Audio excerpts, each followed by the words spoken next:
Thanks for taking time out to speak with Brit Films. You're here to talk about Knight&Day. Yes. Tell us how you got into stunt work in the first place, please. I started as a gymnast and I competed through high school and then got into acrobatics and did live performance for about 4 or 5 years, and then I got my first movie about 6 years ago doing kind of acrobatic sort of stuff, and I've been in the business ever since. What was your first movie? My Super Ex-Girlfriend. Obviously you get into you kind of testing your body to the extremes in a lot of these stunts. Do you have a strict regime to keep yourself looking trim? No, I train every day pretty much. Mostly do fight training, and my acrobatics is pretty much what I do, and I do a lot of yoga as well. And is there a type of martial arts that you the fighting you do? I do jiu-jitsu. Okay, and that's very high energy, is it a proper workout? Oh yeah. Yeah. Oh yeah. Have you got a favourite jiu-jitsu move that you kind of... I like all my kicks that I get to do. Big kicker. Yeah, I'm a big kicker. You say you obviously did gymnastics and you got into your first film, but how did you fall into it? Pardon the pun, but there's a... There was the stunt coordinator who was doing that film was looking for somebody, and kind of got my name and called me, and then I went in for just auditions, like for a full week. I just was kind of trying. They were trying me out, and yeah, and then I got the job. You've obviously put yourself into quite some dangerous situations. We saw a lot in the Knight&Day with bulls and motorbikes, and there's all sorts of going on. Tell us a bit about the motorbike scene, because that's obviously a big jaw-dropping stunt, which must have taken a lot of planning to get right. Yeah, we rehearsed probably about 2 months on the motorcycle, and yeah, it was definitely a lot of fun, and we got to basically ride through Spain on a bike, and it was great, but it was very dangerous working with the bulls and all of that sort of thing, and Tom and Cameron as well did a lot of the stuff with the bulls, so it was, we were just happy that it all went well. And when we always hear these stories about actors always wanting to do more and more stunts, are you in a situation where you're sat there with Cameron and the director or the producer comes to you and said, right, the next setup is X, and Cameron says, oh, I may give this one a go? Or do you kind of have that kind of negotiations? Who's going to do this one? Because she's obviously, she likes getting her hands involved and she's a very good stunt driver by all accounts. Mm-hmm. Is there kind of like, no, you have a go? No, you have a go? Is it that kind of... She always wants to give it a go, really? And always does, absolutely, yeah. So it's actually someone else saying, Cameron, you can't do this? Yeah, she's all about it. Really? She loves it, yeah. Okay. She gets really excited about it. Yeah, all the driving in the movie was her, wow. And she, that's like her favorite thing to do, sure. And she's really good at it, so. And on that motorbike scene, obviously you're driving through narrow streets, you're going pretty fast, you're not wearing a helmet, but you're wearing lots of body protectant, kind of like... None at all? So you're just there in your jeans and your shirt, hanging on for dear life? Yeah, pretty much. Was it you who did the swapping around to the front and the back? That's quite a cool stunt. That was, yeah, we both did it, and yeah, it was definitely interesting to figure out how to do that one, and I was happy when that was over as well.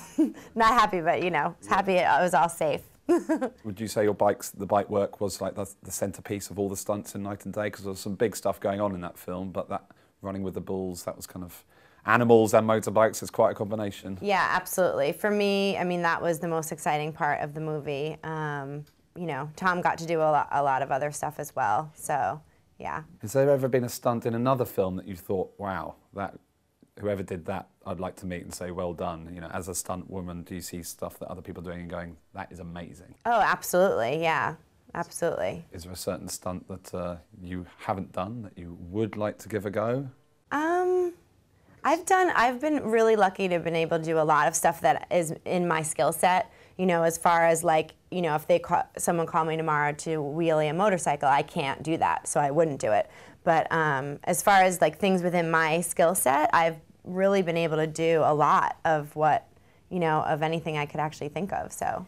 Have you ever kind of crashed a car, like, not on purpose, because then, have you ever had like an incident where you're driving something and it hasn't quite gone right and you've had to say, sorry, Yeah, things happen all the time. I mean, it's part of, you're dealing with a lot of things when you're doing, you have cameras, you have people. It's not like, it's just you and you have like all the room in the world. Like things happen, accidents happen. It's part of the deal. I heard in a previous interview talking about silk work and that kind of climbing up and down.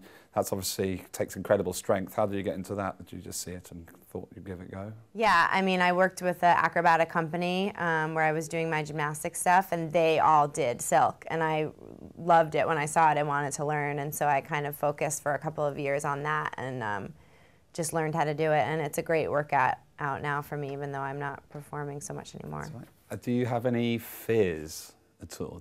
What scares you? Because you're still on top of tall buildings, you're going along on motorbikes without helmet on, which is very naughty.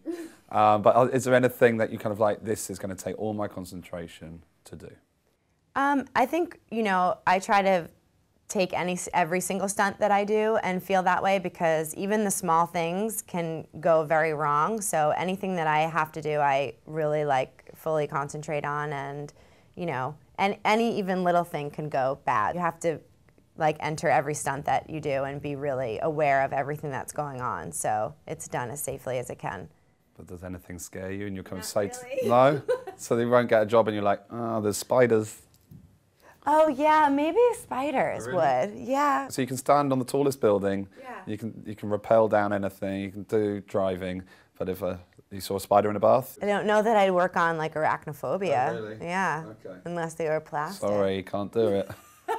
The film industry is obviously a huge industry. There's a lot of stunt people. Is there kind of like a good kind of network? Is there do you kind of work together, and does everyone know each other, and there's a kind of a community feel about the stunt community in LA? Or do you know a lot of people?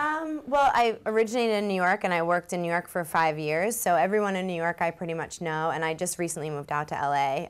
But working on Knight&Day was majority of LA people. So I got to meet a lot of LA guys, and it's a big world, but a small world, you know, so you kind of, if you haven't met somebody, you've definitely heard of them, or, you know.